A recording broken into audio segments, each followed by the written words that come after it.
Breaking local news on your fast track to the top of the hour. An apartment garage fire overnight did some serious damage. The Valley Today's JC Dodd is out live at the scene. Good morning, JC. Good morning.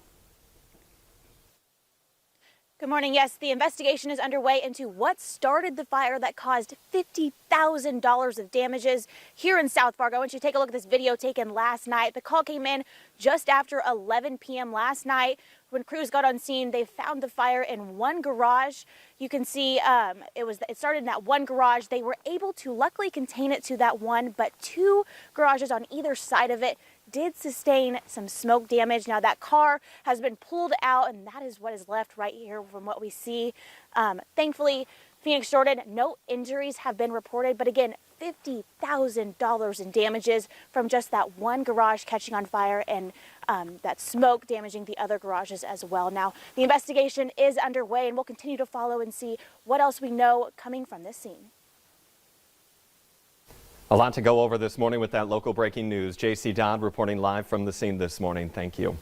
Also breaking this morning, Fargo Fire is looking into another car fire, but this one is on the north side. Crews rushed to the 800 block of 10th Avenue North just before 4 o'clock in the morning. Damage looks to be mostly contained to that vehicle, but there is no word this morning on the exact cause. Breaking news from Ukraine this morning. We are getting some first pictures in, seeing the huge explosion that happened near Kyiv, Ukraine. Some people say that blast right there you just saw it looked like a small nuke. Air raids, sirens were heard in multiple districts across the city before the buildings were lit up by the massive blast.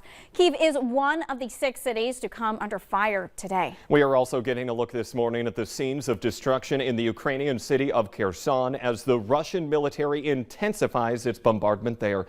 The mayor of that port city says Russian troops are in the streets and they have now forced their way into city council buildings. Ukraine's president says a battle in Kherson is not over, but if Russia gains control, it will be the biggest city so far to fall to the invasion. The Russian Defense Ministry is releasing footage of military helicopters supporting its troops during what Moscow calls a special operation in Ukraine. The Kremlin says that Russian officials are ready to hold a second round of peace talks with Ukraine today, but it's unclear whether Ukraine officials will turn up. Ukrainian President Volodymyr Zelensky says that Russia must stop bombing Ukrainian cities before more talks can take place on Russia's invasion of the country. The British Defense Ministry says a column of tanks advancing toward Kyiv has made little progress since Tuesday. They remain more than 18 miles away from that capital city. It is now 6:54 on this Thursday morning. Another, well, not another one, but a chilly start, I should say, to the morning, Lisa. Yes, back to some colder air out there today to start off. This is a live view in Grand Forks. We've got a pretty sunrise, but it's a cold one with temperatures that are below 0 in a lot of spots. Grand Forks right now, 10 below, and our wind chill right at 10 below because the air is very calm. Now, there are some places where we do have a little wind, and the wind chill is a factor here, but Fargo 3 below, and in Thief River Falls 15 below, not really experiencing much wind. But over in Bemidji, our temperature there 10 below, and a little wind has made it feel more like 22 below, and that's our concern when we start to get wind chills into the 20s below. More about that exposure and the potential for frostbite. So make sure you're dressing again with a heavier coat. I know we had some milder temperatures this week, but we're back into some colder air here this morning.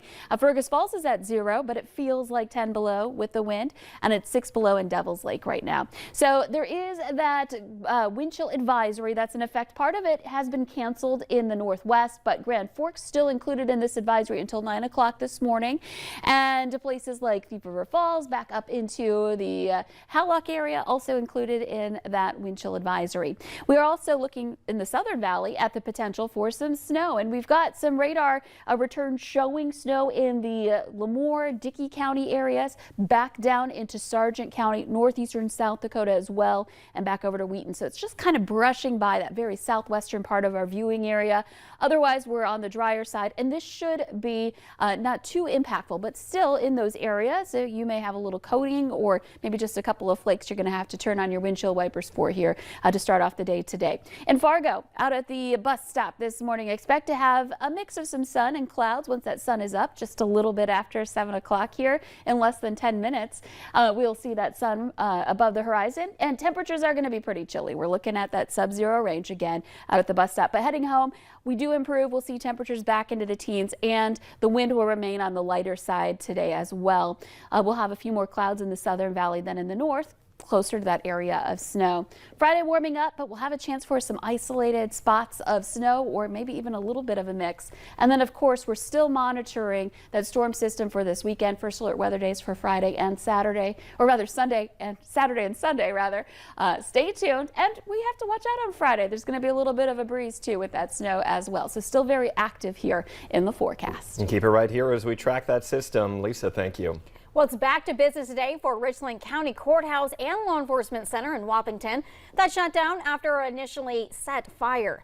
The police are still looking for a man that's seen on surveillance video walking into the police station lobby Tuesday night and lighting some sort of device before taking off. The sheriff in that county says it's hard to see on the video exactly what the suspect was holding when he walked in. It's now being analyzed at a federal lab. He is not saying if the suspect can be identified from the video.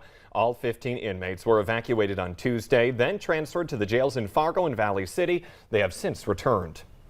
A Grand Forks teen is facing assault charges after a family member was stabbed yesterday evening. Court documents say Grand Forks police found Michael Summers' hand covered in blood Tuesday night and a family member wounded. Police say that all the blood was over the basement of the home. Summers is charged with aggravated assault. There's no word on the victim's condition. And a number of state attorney generals are looking into TikTok and investigating whether the popular social media app is harmful to children's mental health.